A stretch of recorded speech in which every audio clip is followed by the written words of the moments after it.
What is going on, ladies and gentlemen? Randy here with RTS Mobile Gaming, bringing you an amazing, awesome, fantastic video today. We are playing Lord of the Rings Rise of War, and we are talking about a strong build for Gil Galad in PvP. This is a PvP Gil Galad build that completely smashed my massively geared PvP #1 commander, Lurtz.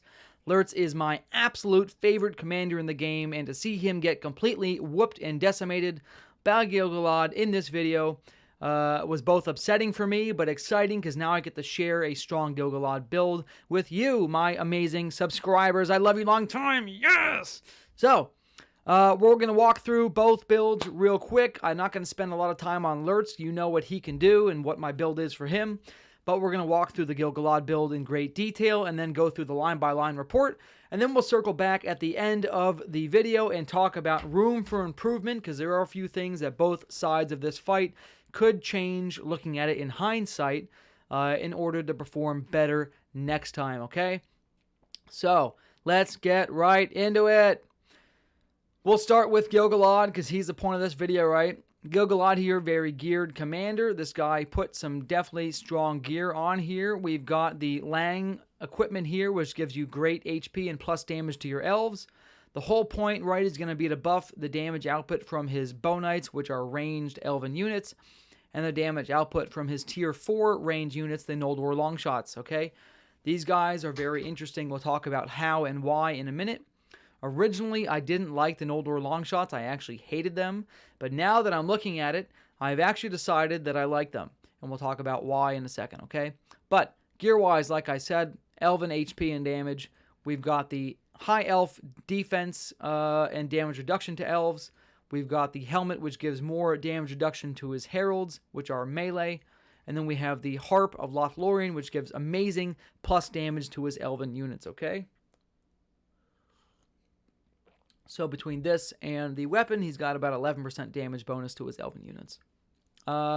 Skill-wise, he's got the Respect 0 Title Tree Icicle with a few points in it to get Dazzle, which gives you a % chance to stun your commander, the enemy commander, on round 4 for 2 rounds.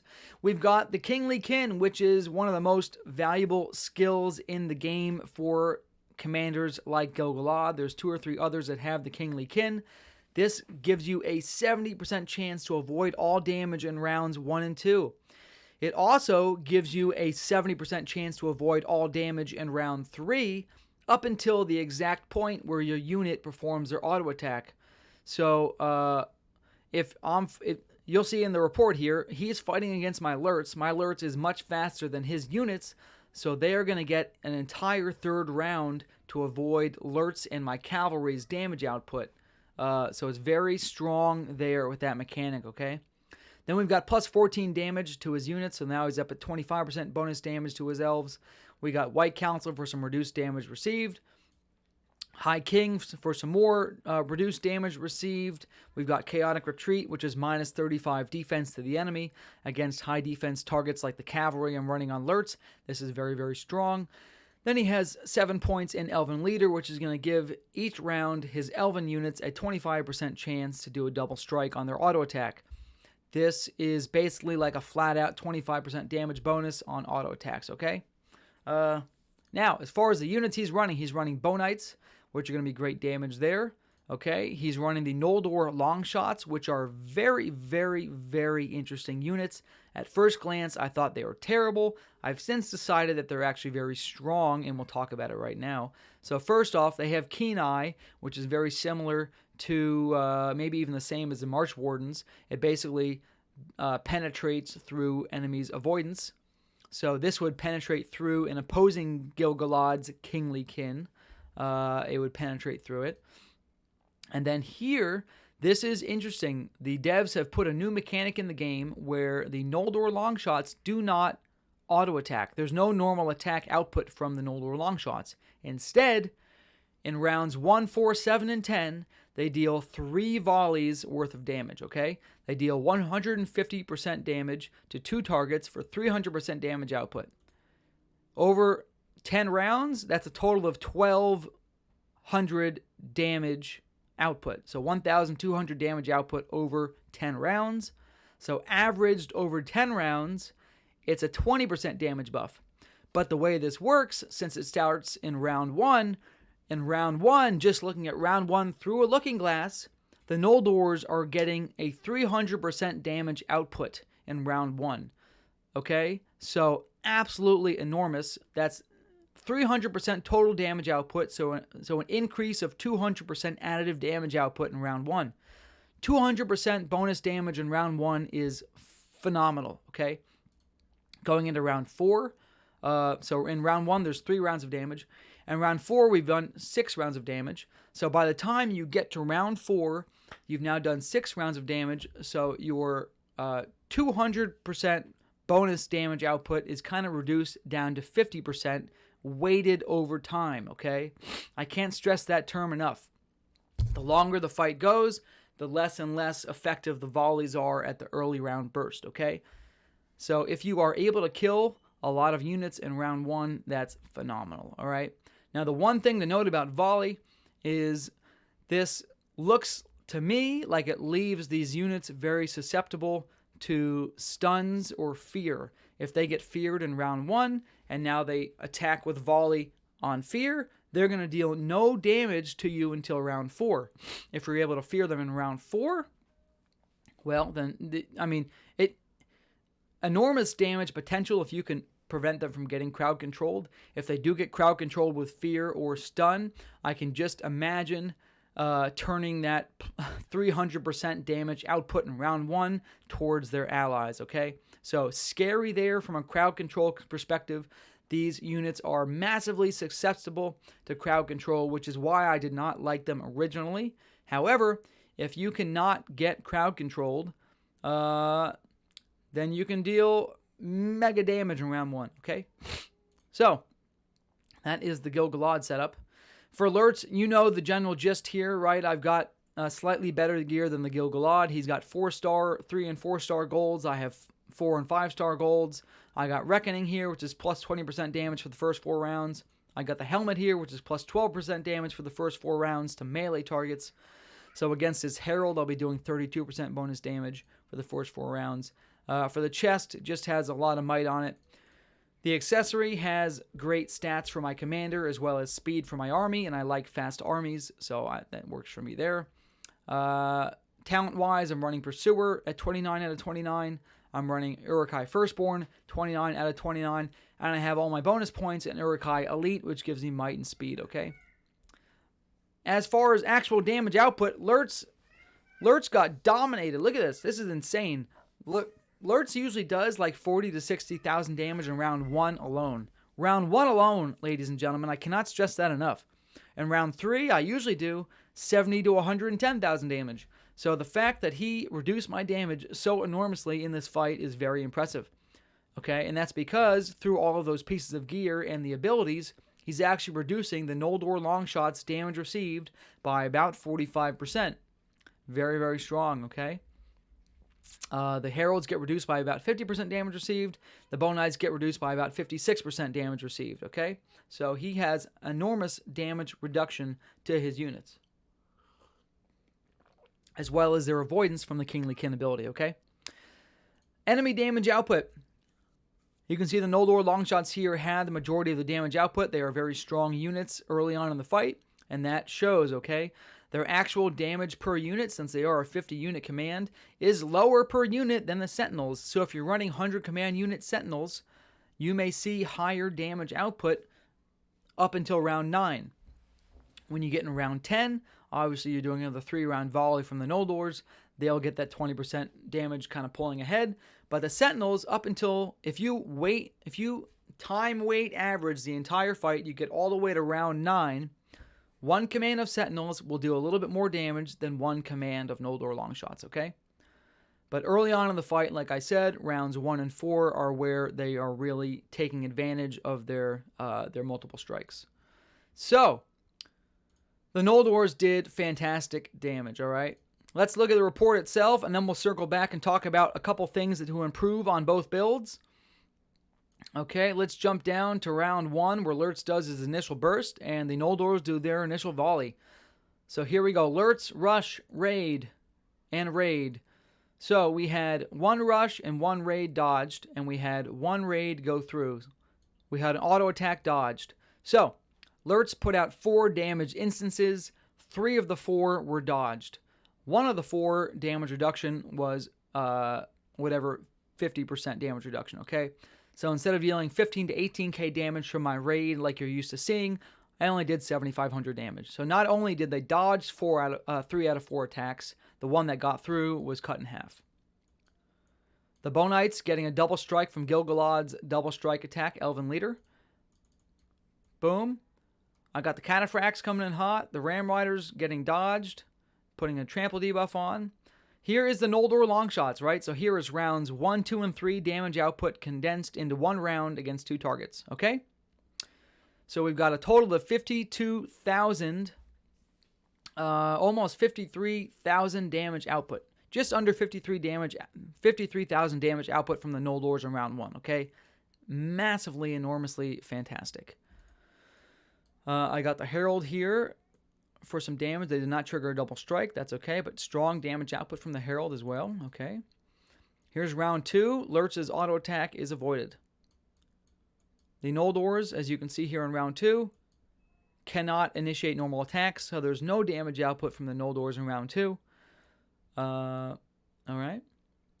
And here we go into round 3. This is when Lurtz does the bulk of his damage. This is Lurtz's biggest nuke round, okay, round 3. I have plus 24 might from my chest. I trigger Uruk-hai Firstborn, dodged.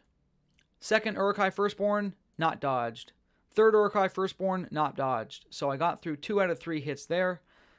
Very nice. Then I have Deepen Wounds, was dodged. Okay. I have Rush that went through. I have Overwhelm that was dodged, and Overwhelms. For some reason, there's 2 dodges here, even though I only put out 1 attack. That's okay. So 1, I don't know what this is, why this Overwhelm was dodged twice, but just counting the number of avoidances here. Got 1. We'll just count that as 1. 2. 3 avoidances, and 1, 2, 3 outputs. So in round 3, he had a 50% dodge rate on Lurtz's damage output, okay? 50% dodge rate in round 3 because the Kingly Kin works until these units perform their auto attacks. So here you can see the Bonites perform their auto attack, their avoidance disappears. If I jump down to the end of the round here, the Noldors can attack again. The Heralds attack. At the very end of round 3, Noldor and Heralds lose their avoidance. So their avoidance effect, just because of their attack speed, actually lasted all the way through until the end of round 3. Very, very strong ability. Here is, let's look at round 4 with the next Noldor Longshot volley, and then we'll probably circle back and talk about the commanders. You don't need me to walk through all 10 rounds here. You get the picture. All right. Okay, here comes the Noldor's next volley in round 4. So now they've done 6 rounds of damage in the first 4 rounds. Their total increased damage output weighted over the first 4 rounds is 50% increased damage dealt, okay? So in round 1, it's a 200% increase for a total of 300% damage output. By round 4, it is a 50% damage increase for a total of 150% damage output through round 4, as if they were auto-attacking, okay? So, like I said, as the fight goes on, that bonus continues to diminish as it's weighted over time. A 50% damage bonus to units that deal fantastic damage in round 4 puts you in a good spot, okay? So between rounds 4 and 1, they've done about 100,000 damage, which is pretty strong. All right? So that is the fight. I don't want to go through all 10 rounds, like I said. Let's talk about room for improvement on both commanders. Since this is the Gil Galad focused video, we're going to talk about that first. First things first, I know I did see a few double strike triggers from Elven Leader from follow-up. Since the Noldor Longshots are the primary damage dealer of this build, I would almost say reduce the number of heralds that you have. You don't need 2,500 heralds. I would drop this down to 1,500. I would move 10 more command into the Noldor Longshots to give you a total of 2,250. So 10 command is 500. We would put another 500 Noldor Longshots on the field increase that damage output, I would probably reduce the Bow Knights by 5 command, so 250 more units into the Noldor Longshots. I would increase the Noldor Longshots total count from 1750 to 2500, and like I said, cannibalize the Herald and the Bow Knights abilities there. Then I would take these 7 points and move them somewhere else to keep the Noldor Longshots alive longer. Whether you put more points into White Council and maybe something in High Alert, or you grab one of his other abilities. Maybe you want to put more points into Dazzle to really stun the enemy commander. It's up to you. It's really up to you. But honestly, I would take these 3 points out. I would take these 7 points out. I would gain 10 skill points from my build. I would put White Council maximized. Maximize White Council and really, really, really rub it in people's faces that you're going to be, instead of getting an 11% damage reduction from White Council, you'll be getting like a 35% damage reduction from White Council. So really rub it in their face, okay? Maximize White Council. 15 out of 15. Get 4 instances of mega damage reduction combined with your Kingly Kin. Okay? That would be my skill point change and my unit change for Gil Galad. Gear-wise, I would not run Lang. I would run the purple bow that gives +3 attack to ranged and 9% range damage dealt, okay? That's what I would run for the weapon, because the most valuable stat in this build is going to be plus attack damage to your Noldors, since they deal 3 rounds of damage in round 1, and another 3 rounds of damage in round 4, for a total of 6 rounds of damage in the first 4 rounds. Every point of attack is really worth 1.5 points of attack weighted in the first 4 rounds. Weighted in round 1, every point of attack is worth 3 attack. So, if you put 9 points of plus attack damage to the Noldors, they currently have +0. If you put 9 points of plus damage to the Noldors, they would basically be dealing +27 damage in round 1. So they would be increasing their damage by another 50%. Very, very valuable stat. Do not miss it, okay? In addition to that,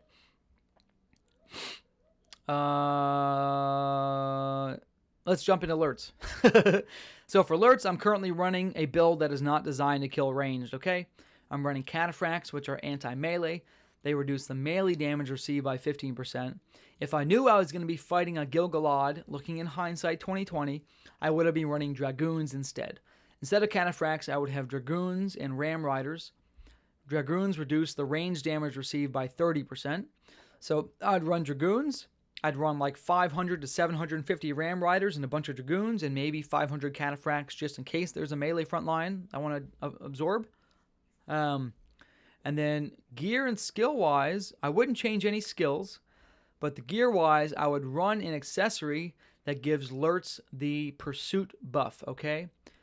I need the pursuit buff on Lurtz to fight Gil Galad, because as you saw, Gil Galad had 2 units out of his 3 units that kept their avoidance through the entire end of round 3. So, 70% avoidance for the first 3 rounds, which is when Lurtz does all of his damage, not good. I think with a pursuit, if I had a pursuit buff, and he had the correct skill output, move these 10 skills points into White Council, and change his unit count, I feel like this would have still been a loss by Lurtz, but I probably would have got him, I probably would have had closer to 150k damage with Lurtz, because I would have had a lot more damage output. It would have been significantly reduced even further, but I would have had at least the damage output happening in those first couple rounds. So I feel like Lurtz would be closer to 150 to 160k damage output. He would have a little bit fewer troops alive due to that. And I think overall he still would have beat me, but it would have been a little bit more evenly matched fight. Okay, so that is the video.